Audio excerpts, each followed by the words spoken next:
Bismillahirrahmanirrahim. Let's start adjectives. So today we will learn about adjectives. Adjectives, what are adjectives? Adjectives are, now I will first go to the definition. An adjective is a describing word. Describing word है जो कि एक additional information देता है किसके बारे में? Noun के बारे में. It tells us something, किसके बारे में बताता है? Noun के बारे में. Specific about a noun. For example यहाँ पे let's take an example, underline the adjectives. सबसे पहले बताया गया कि एडजेक्टिव्स को अंडरलाइन करें सेंटेंसेस के अंदर. तो सबसे पहले है Ralph. Ralph is the name of a person, is a Swede who is married to a French citizen. Now Ralph and French, these both are adjectives, क्योंकि ये हमें बताते हैं कि राफ कौन है. राफ एक नाउन है. नेमिंग वर्ड क्या होता है? नाउन होता है ना. तो राफ जो है वो कौन है? स्वीड है, यानी स्वीडन से है.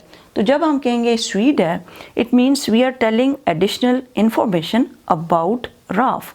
हम इसके बारे में स्पेसिफिक इंफॉर्मेशन दे रहे हैं या स्पेसिफिक चीज़ें बता रहे हैं. इसी तरह बता रहे हैं who is married to a French citizen, किसके साथ मैरिड है? फ्रेंच सिटीज़न के बारे में. और फ्रेंच सिटीज़न क्या है? यानी वो फ्रांस से है. और ये भी हमें बताता है एक specific information. So both are adjective. Now let's go to another line. Which pen is yours? इसके अंदर आप देखें कि which pen is yours. अगर आप ये मेरे हाथ में उठाया हुआ है, मैं कहती हूँ which pen is yours, this one or this one. तो अब इसमें मैं additional information क्या पूछ रही हूँ? which. तो which को क्या है? adjective. Because I am asking, this is a question adjective or interrogative adjective. Okay. तो विच इज़ इंटेरोगेटिव या फिर क्वेश्चनिंग करने के लिए कि हम पूछ सकते हैं पेन इज़ योर्स. अगर सिर्फ कहेंगे कि पेन इज़ योर्स तो पता नहीं लगेगा. अगर हम कहेंगे विच पेन इज़ योर्स, कौन सा इनमें से आपका है, तो वो जो विच है वो क्या है? Adjective. Now let's go to another line 3. I have a few tickets still left with me. तो इसमें अब मैं क्या बता रही हूँ? a few tickets. This a few is adjective. She came up with unique ideas. Now unique is adjective because it is telling ideas के बारे में बता रहा है कि कैसे ideas हैं? Unique ideas. Then we have about 20 students in this group. Now which one is adjective? Students के बारे में क्या चीज़ बताई जा रही है? 20 students. Now 20 is the specific information which we are giving about students. The air in the hills is purer than in the city. अब हम बता रहे हैं कि जो हिल्स में वैसे भी आपको पता है कि हवा जो हिल्स में होती है वो ज़्यादा प्योरर होती है. प्योरर का मतलब है नीट एंड क्लीन, प्योर, साफ़ सुथरी हवा होती है. और हम जब शहरों की तरफ आते हैं वहाँ पे पोल्यूशन स्टार्ट हो जाती है और हमारी जो एयर है वो पोल्यूटेड एयर होती है. तो यहाँ पे purer is the adjective. Your notebooks are kept on the shelf. इसमें आप कौन सी यानी आपको इन्फॉर्मेशन नज़र आ रही है? That shelf. अब हम सिर्फ शेल्फ भी कह सकते हैं, लेकिन जब दैट कहेंगे तो पता चलेगा उस शेल्फ के ऊपर है. तो that is used for the as an adjective. Next is he is as hardworking as his sister. As hardworking as his sister. इसमें कौन सी चीज़ है जो हमें बता रही है कि उसकी एडिशनल इंफॉर्मेशन बता रही है? Hard working. हार्ड वर्किंग यानी एक क्वालिटी है जो हमें बताई जा रही है कि वो अपनी बहन की तरह ही हार्ड वर्किंग है. तो उसमें हमेशा याद रखिएगा शी इज़ या ही इज़, भाई आदमी है ना, he is as hard working as his sister. अब hard working क्या है? This is adjective because it is telling us about he, कि he कैसा बंदा है. He is as hard working, ऐसा ही हार्ड वर्किंग है जैसे कि उसकी बहन है. तो as जब यूज़ होता है ना, he is as beautiful as his brother, इसका मतलब है दोनों बराबर के. जो दरमियान में लफ्ज़ यूज़ होगा as beautiful as his brother, as hard working as his brother, as young as his brother, as innocent as his brother. Innocent कौन होता है? जो यानी मासूम होता है, उसको कहते हैं. तो एज जब यूज़ होता है as it means we are comparing two persons and they are very clearly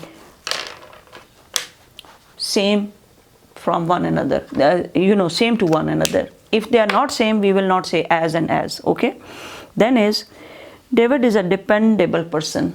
अच्छा, डिपेंडेबल पर्सन क्या है? जब आप किसी के ऊपर डिपेंड कर सकते हैं। अब जैसे आप किसी के पास जाते हैं, कहते हैं कि ये मेरा काम है, आप उसी बंदे के पास जाओगे ना जिसके ऊपर आप डिपेंड कर सकोगे। डिपेंडेबल यानी वो हमारा काम आ जाएगा, he is a dependable person. अच्छा, whose books are you reading? अब हुज क्या होगा? It is also an adjective. These mangoes are very sweet, तो क्या चीज़ बताई जा रही है? वेरी स्वीट मैंगोज के बारे में। तो स्वीट क्या है? Adjective. Mister Pasha is our new teacher, तो मिस्टर पाशा इज़ अवर, अब बताया जा रहा है कि टीचर कैसा है? न्यू है, तो new is the adjective because it is giving us information. There was some confusion regarding the show timing, तो what it is? Some, there is some confusion regarding the timing, तो इस confusion के बारे में बताया जा रहा है कि सम कन्फ्यूजन है। The Japanese tea ceremony is a ritual of preparing and serving green T. अच्छा, उनकी टी सेरेमनी होती है पूरी, उसमें एक उन्होंने रिचुअल रखा हुआ होता है। रिचुअल वो होता है जो उनका यानी एक रस्म है। रिचुअल किसको कहते हैं? RITUAL, ritual. When you do something again and again as a ritual, it means वो आपका रिचुअल है, यानी आपकी रस्म है। तो ग्रीन टी जो है वो उनका बनाना, the Japanese tea ceremony is a ritual of preparing and serving green tea, और वो बहुत ज़्यादा ग्रीन टी पीते हैं। यही वजह से वैसे कई लोग कहते हैं कि जापानीज़ की जो यानी सिस्टम है, जो इसको कहते हैं मैदे का सिस्टम, या फिर इसको साफ़ करने के लिए, इंटॉक्सिकेट करने के लिए वो यूज़ करते हैं ग्रीन टी। तो ग्रीन टी जो है वो उनका एक रिचुअल भी है, यानी उनकी एक सेरेमनी होती है, उसमें वो ग्रीन टी जो है वो बनाते हैं। तो ये उनका एक पार्ट ऑफ देयर कल्चर है कि वो ग्रीन टी बनाते हैं।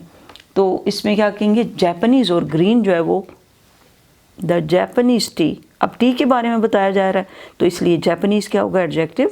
And ritual of preparing serving green T, तो टी के बारे में भी बताया जा रहा है, एक एडिशनल इन्फॉर्मेशन कि ग्रीन टी।